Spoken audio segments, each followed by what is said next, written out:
Have you ever sat quietly in the early morning when the world still feels hushed and everything around you seems to pause, just for a while? The sun hasn't fully risen yet.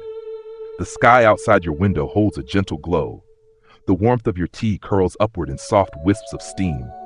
And in that stillness, you find yourself looking into a mirror, not to adjust your hair, not to check your appearance, but because something inside you is searching. The face staring back isn't unfamiliar, but it's different. The skin has softened, the eyes hold more weight, and your smile now carries both tenderness and time. You don't feel sadness exactly. It's something quieter than that, a kind of longing, not for the past itself, but for something the past once gave you. Clarity, energy, certainty, maybe even purpose. You may have found yourself asking, where did the years go? When did my hands begin to tremble? Why does my heart sometimes feel so full and so empty at the same time? If you've ever felt this way, then welcome. Here at Wisdom Quiet, we don't run from these questions. We meet them, gently, together. This is a place where aging isn't seen as a decline, but as an unfolding, a quiet, sacred revealing of something deeper. Because what if growing older isn't about losing parts of who you are, but about discovering the truest parts that were always there, waiting to be seen? In today's reflection, we'll walk slowly through 10 powerful truths about aging. Not to give you rules, not to give you fear, but to offer you a new lens, one shaped by Buddhist wisdom, quiet clarity, and deep compassion. Each insight is here to remind you, you are not alone in this journey. Your life still matters, deeply, and the years ahead are not empty pages, but sacred ground waiting for your steps. If any part of this message touches your heart, I invite you to share your thoughts in the comments below. What you say might just be the words someone else needs to hear today. And if this space feels safe, feels like home, then please consider subscribing to Wisdom Quiet. Together we can create a community where silence becomes strength, aging becomes beauty, and each soul finds its own quiet truth. Now, take a deep breath, let go of the noise, let go of the race, and walk with me, slowly, gently, into the wisdom of age. Let's begin. 1. Have you been grieving your own reflection? The mirror of impermanence. There comes a quiet morning, not unlike today, when you find yourself alone in the bathroom, toothbrush in hand, staring into the mirror longer than usual. The steam from the warm water has begun to fade. The light filters in gently through the window, and there, looking back at you, is a face that feels distant, not unrecognizable, just older. The skin is softer, the cheeks not as full, the eyes, they still hold fire, but now it's mixed with memory. You blink, almost surprised, and think to yourself, when did this happen? You're not upset, not quite, but something within you shifts. This is a moment so many of us experience but rarely name. It isn't quite sadness, it isn't quite nostalgia, it's something deeper, more tender, a silent grief. You are not grieving a person, you are grieving yourself, or rather a version of you that no longer exists. The youthful laugh, the steady energy, the sense of certainty about the future, the confidence that your body would always respond the way you asked it to. Now, some mornings, your knees ache. You forget where you placed your glasses. The person in the mirror feels slower, not just in movement, but in time. And you wonder, have I disappeared or just changed? This question touches something sacred, because in Buddhist teaching, this quiet ache has a name, anicca, or impermanence. It's one of the core truths of existence, that everything is in constant motion. Nothing stays, nothing lasts, and when we try to hold on to what must change, we suffer. But here's the part we often forget. Impermanence is not a curse, it's a doorway. Let me share with you a true story. I once met a woman named Claire, a retired nurse in her 70s. She told me that after turning 65, she began avoiding mirrors altogether. She would do her makeup by memory, brush her hair by habit.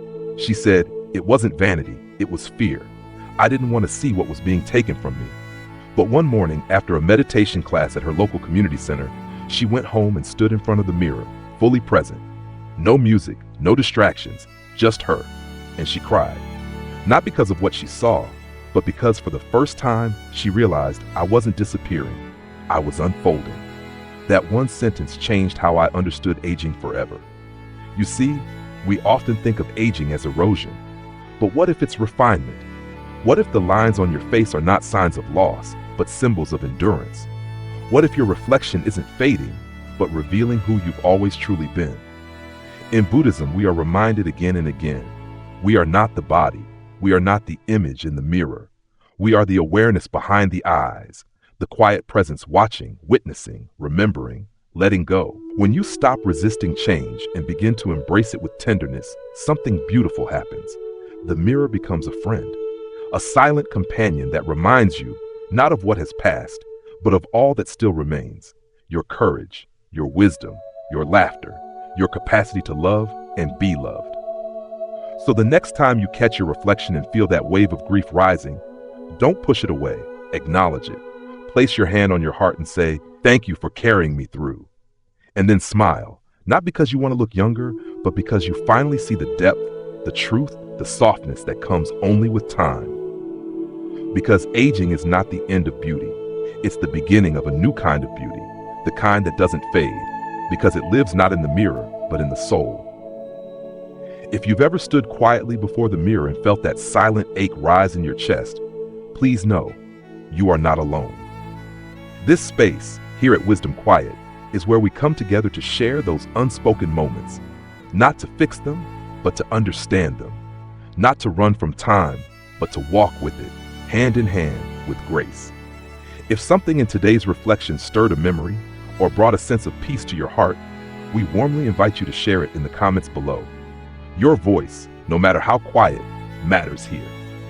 And if you feel this path is one you'd like to walk a little further, gently, slowly, with a community that honors aging not as a loss, but as a return to something more sacred, then please consider subscribing to Wisdom Quiet. Together, we are writing a new story of growing older, one where every wrinkle is honored, every breath is sacred, and every soul is welcome. Take your time. When you're ready, we'll be here. Now, as we turn the page together, let's move from the reflection in the mirror to the body that stands before it, the body that has carried your story through every chapter of life. In the next part, we'll explore how to stop resisting the aches and shifts and instead learn to treat our aging body not as a burden, but as a beloved companion. Let's keep walking, gently, honestly, and together. 2. The kindest stranger you've forgotten. Why legacy is not about being remembered. Have you ever stopped to wonder about the countless people who have quietly shaped your life? People whose names you might not even remember? Maybe it was a teacher from your childhood, a neighbor who smiled kindly without expecting anything in return, or a stranger who held the door just a little longer on a chilly day. Their faces may have blurred over time, their names lost in the folds of memory, but their kindness lingers like a gentle echo. This brings us to a profound truth about legacy. It's not about being remembered by the world, but about the unseen ripples we create in the hearts and lives of others. In our culture, we often believe that leaving a legacy means making a grand, lasting mark, a name etched in stone, a story told for generations. But the reality, as many spiritual traditions remind us, is far more humble and beautiful. I want to share a simple story. There was once a man named George, a quiet janitor at a local school. He never sought the spotlight. He worked silently in the background, but every day he greeted students with a smile, helped a lost child find their way, and quietly fixed what was broken. Years later, many of those children grew up and moved away, forgetting George's name. But when asked about their fondest memories, countless alumni spoke of the janitor's kindness, how it made them feel seen and safe. George's legacy wasn't in fame or fortune, it was in the love he sowed through small, unnoticed acts. His legacy was alive, not in plaques or awards, but in hearts. This story teaches us a beautiful lesson. Legacy is not about being remembered, it's about being present. It's about how we touch others, even in ways that seem invisible. It's the warmth we give, the patience we show, and the love we share. In Buddhism, this resonates with the teaching of anatta, the non-self. We are not permanent beings tied to names or forms. Like waves that rise and fall, we come and go, leaving ripples behind in the vast ocean of life. So instead of chasing a lasting name or grand recognition, the true gift is to live fully now, with kindness and presence. As you reflect on this, think about someone who made a difference in your life without even knowing it. Perhaps it's time to send gratitude their way, silently or aloud.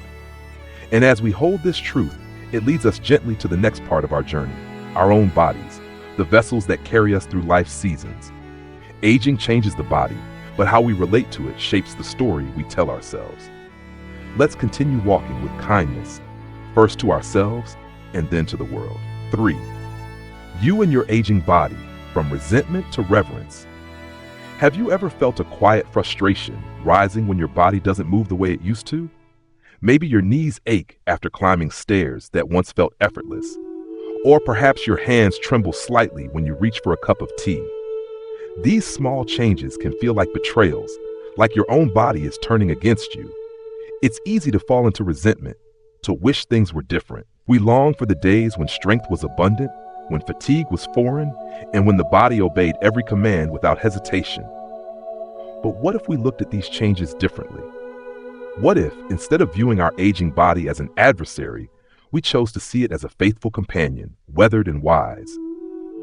Let me tell you about Martha, a woman I met who teaches us this very lesson. Martha is in her late 70s, a retired school teacher who loves gardening. Over the years, her body began to slow down. Tasks that once took minutes now took hours.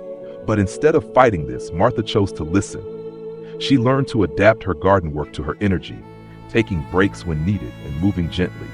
She began practicing simple chair yoga, finding new ways to honor her body's limits without judgment. Through this journey, Martha discovered something profound. Her body was not failing her, it was guiding her. In Buddhist philosophy, this relationship echoes the idea of mindfulness and compassion. Our body carries the story of our lives, the joys, the hardships, the battles won and lost. Aging is not a punishment, it is a natural transformation that deserves our reverence. Resentment drains energy and breeds suffering. Reverence, on the other hand, cultivates gratitude and peace. When we embrace our body with kindness, we create a space for healing and acceptance. Here's a simple lesson we can all practice. When you notice discomfort or limitation, instead of resistance, try saying quietly, "Thank you for carrying me this far." This small act of gratitude shifts our mindset from conflict to companionship. As we nurture this gentle acceptance, our body becomes more than just flesh and bone. It becomes a sacred vessel, a testament to our resilience. And now, as we hold this reverence for our own body, our journey continues outward. Just as our body changes, so too do our connections with others. In the next part, we'll explore how relationships shift with time and why letting go can be a gift. Let's walk on with openness, compassion, and courage for the flow of friendship. When people leave, and that's okay. Have you noticed how, as the years go by, some friendships seem to gently fade away? Friends who once felt inseparable slowly drift apart. Visits become less frequent, and sometimes silence takes the place where laughter once lived. It's a natural rhythm of life, yet it can catch us by surprise and bring a quiet ache to the heart. We often wonder, did I do something wrong? Was I not enough? But the truth is simpler and far more freeing. People come into our lives for seasons, and then sometimes they leave. That's the flow of friendship. Imagine a river flowing steadily toward the sea. Along its journey, it meets many streams and tributaries. Some join for a time, merging and dancing side by side. Others separate quickly, carried off by different currents. None stay forever, yet each drop of water leaves a trace in the river's course. I want to share a story about a man named Henry, a gentle soul who once lost touch with his best friend from college. For years, they barely spoke. Yet, when fate brought them together again at a reunion decades later, it was as if no time had passed at all. Their bond, though stretched by years and distance, remained unbroken, quiet, strong, and enduring. This teaches us an important lesson. True friendship isn't about constant presence. It's about the depth of connection that lives on, regardless of time or distance. Buddhism teaches us about impermanence, not only of things, but of relationships. Everything is changing. People come and go, just like the seasons. And when we cling tightly, resisting these natural shifts, we invite suffering. But when we accept the ebb and flow, when we treasure the moments shared and gently release what has passed, we find peace. We make room for new connections, new joys, and new growth. So next time you feel a friendship slipping away, remember Henry's story. Remember the river's flow. Instead of holding on with fear, open your heart with gratitude. Thank those who came into your life and welcome those who are yet to arrive. And as friendships change, so does the love we carry inside us.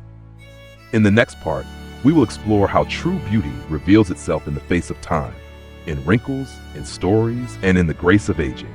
Let's keep walking with open hearts and gentle steps. 5. The true face of beauty. Why wrinkles are not mistakes. Have you ever looked closely at the lines and wrinkles on your face and felt a twinge of sadness or even shame?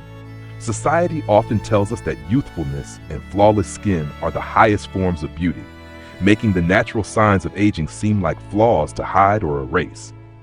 But what if we told you that these very lines are the true marks of a life well lived? Let me share a story about Rose, a woman in her 90s who volunteers at a children's library. Her face is richly lined, each wrinkle like a delicate river tracing decades of laughter, tears, and countless stories told.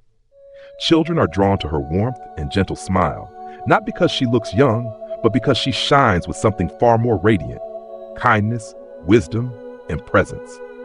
In Buddhism, true beauty is not skin deep. It is the light that shines from within, the patience we cultivate, the compassion we offer, and the peace we carry. Wrinkles, gray hair, and the softness that comes with age are like the bark of a tree, weathered but strong. They tell stories of endurance and grace. There's a Zen saying that beautifully captures this truth. A child sees beauty in a blooming flower, but the wise see beauty in the ancient pine. The pine tree may not bloom with vibrant colors, but it stands firm and dignified, having survived countless seasons. So too, our aged faces reflect resilience and depth. This is the lesson. Your wrinkles are not mistakes. They are badges of honor, proof that you have loved, struggled, and grown. Next time you catch your reflection, try to see beyond the surface. Feel the strength behind every line, the stories whispered in every silver strand. Celebrate your beauty as it transforms, knowing it is unlike any other. As we embrace this new definition of beauty, we open ourselves to deeper acceptance, not only of ourselves, but also of the changes that come with time. And this acceptance prepares us for one of life's greatest challenges: facing loss and grief with courage and love. In the next part, we will gently explore how to navigate repeated loss and why love never truly dies. Let's continue this journey together with open hearts and steady steps. 6. When grief comes again. Navigating repeated loss with grace. Loss is a quiet visitor that tends to return, especially as the years go by. We say goodbye to parents, friends, siblings, even partners.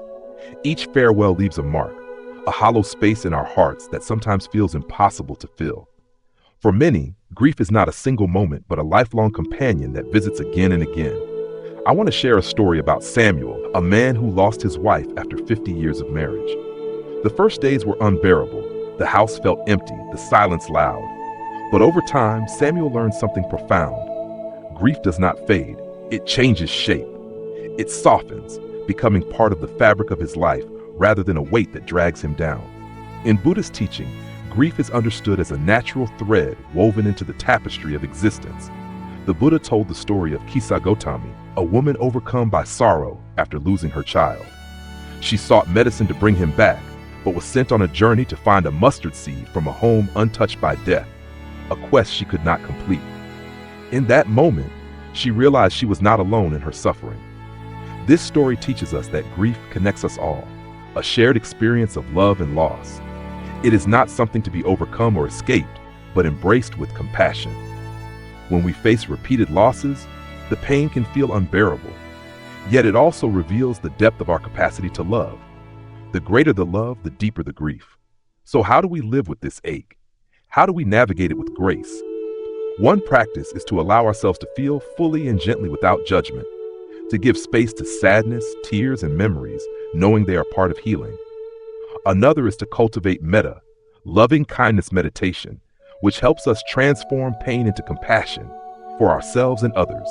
Remember, those we have lost live on in the stories we tell, the lessons we carry, and the love we share. Their presence lingers in the gentle breeze, in a familiar song, in the quiet moments of our day. Grief may revisit us, but so does love, again and again, like waves on the shore. As we hold this truth close, we prepare ourselves to honor the mind, a precious refuge as our bodies change. Next, we will explore how, despite the changes in our physical form, our mind can remain clear, vibrant, and full of life. Let's continue together with courage and compassion. 7. Your mind doesn't age. The secret power of a clear mind in an aging body. While our bodies may slow down, ache, and change, there is a remarkable part of us that holds steady, our mind. It is easy to believe that as we grow older, our minds must fade along with our bodies, but the truth is far more hopeful. The mind, when nurtured and cared for, has an incredible capacity for clarity, wisdom, and growth, no matter our age. Take the story of Helen, a woman who began practicing meditation in her 70s. Despite occasional forgetfulness, she found that through daily mindfulness and focused breathing, her mind became sharper and calmer. She even started learning to play the piano again, something she had given up decades before. Helen's journey is a beautiful reminder that our mental landscape is not bound by the years that pass. Science echoes this wisdom. Studies show that the brain retains its ability to form new connections, a quality called neuroplasticity, well into old age. Mindful practices like meditation stimulate this growth, helping to maintain mental agility and emotional balance. Buddhism has long taught that the mind is our most precious refuge. It is the seat of awareness, compassion, and insight. Through gentle observation and training, we can cultivate a mind that is not buffeted by the storms of aging or loss, but one that remains peaceful and resilient. Here's a small practice to try. Each morning, take a few moments to sit quietly and simply observe your breath. Let thoughts come and go without judgment. This simple mindfulness strengthens the mind's clarity and invites calm. Remember, your mind does not have to age the way your body does. It is a wellspring of strength and renewal.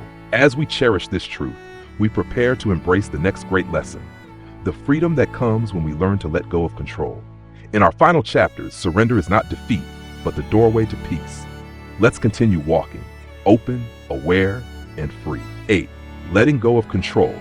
Why freedom begins with surrender. As we journey through life, especially in our later years, we come face to face with a profound truth. Much of what we once held tightly, control over our bodies, plans, and even relationships, begins to slip through our fingers. At first, this loss can feel frightening, even overwhelming. We resist, we struggle, we cling. But what if, instead of fighting, we could choose to surrender? Not in defeat, but in freedom. Surrender is not giving up. It is the brave act of letting go, opening our hands and hearts to the flow of life as it is, not as we wish it to be. I recall a story of Margaret, a woman in her 80s who had always been fiercely independent. When health challenges made daily tasks harder, she initially fought against the changes, frustrated and angry. Then, slowly, she began to practice acceptance. She learned to ask for help, to rest without guilt, and to trust that life was unfolding exactly as it should. This surrender brought her a deep peace she had never known. In Buddhist teachings, surrender is closely tied to the concept of letting go, releasing attachment to outcomes and embracing impermanence with open-heartedness. When we stop grasping, we free ourselves from suffering. There's a beautiful metaphor. Imagine trying to hold water tightly in your hands. The harder you squeeze, the more it slips away. But if you cup your hands gently, the water stays. So it is with life. Here's a simple practice. When you feel the urge to control or resist, pause, breathe deeply. Remind yourself, I cannot control everything, and that is okay. Allow yourself to rest in that acceptance. This shift from control to surrender opens the door to true freedom, a freedom that does not depend on circumstances, but arises from within. As we learn this, we become ready for the gift of slowing down, an invitation to savor life's quiet moments fully. In the next part, we'll explore how aging invites us to live more slowly and deeply, discovering beauty in each breath. Let's keep moving forward with gentle hearts and open hands. The gift of slowness. Why aging is an invitation to truly live. In a world that often feels like it's racing faster every day, aging offers a precious gift, the gift of slowness. It invites us to pause, to breathe, and to savor the richness of each moment. When we were younger, life may have felt like a series of milestones to rush through: school, career, family, achievements. But as time passes, the hurried pace naturally softens, asking us to shift our focus from doing to simply being. Imagine sitting outside on a gentle afternoon, feeling the warmth of the sun on your skin, watching the leaves dance slowly in the breeze. These moments, seemingly small, hold profound beauty, if only we take the time to notice.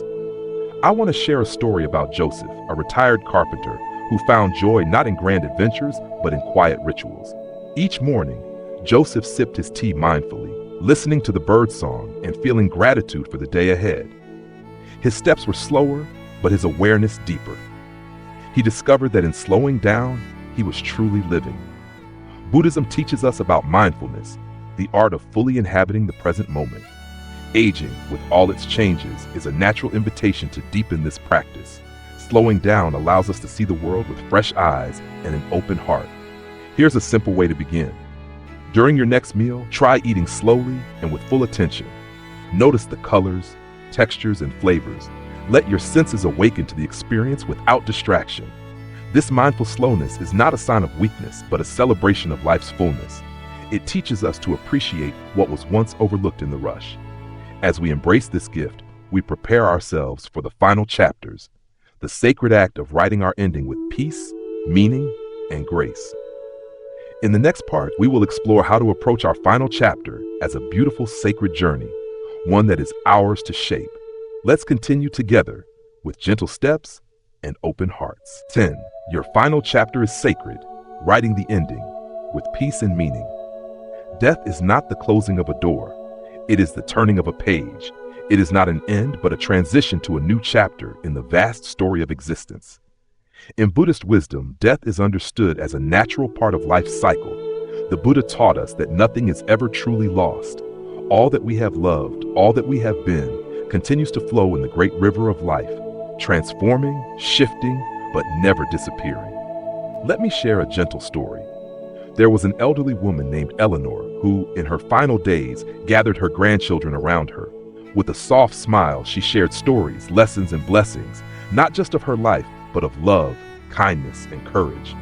She spoke not with sadness, but with peace, knowing she was passing on a sacred legacy. Eleanor's final chapter was not marked by fear or regret, but by grace and meaning. She chose her words as carefully as a writer crafting the last lines of a beloved book. And now, dear friend, the question is yours. What will you write for the final pages of your own life? Will you write them with fear or with courage, with resistance or with acceptance, with sorrow or with gratitude? Remember, the story is yours to shape. Each day is an opportunity to add a meaningful line, a moment of kindness, a breath of forgiveness, a touch of joy. At Wisdom Quiet, we invite you to embrace this sacred journey, to live fully, love deeply, and prepare peacefully. If this message has touched your heart, please share your thoughts below. What do you hope your final chapter will say? How will you live today so that when the time comes, you can turn the page with peace? And if you haven't already, consider subscribing to Wisdom Quiet, a community where we walk this path together, honoring every step, every wrinkle, every breath. Thank you for being here, for sharing this journey with me. May your days be filled with light, your heart with calm, and your spirit with freedom. This is not goodbye. It is simply the beginning of a new chapter.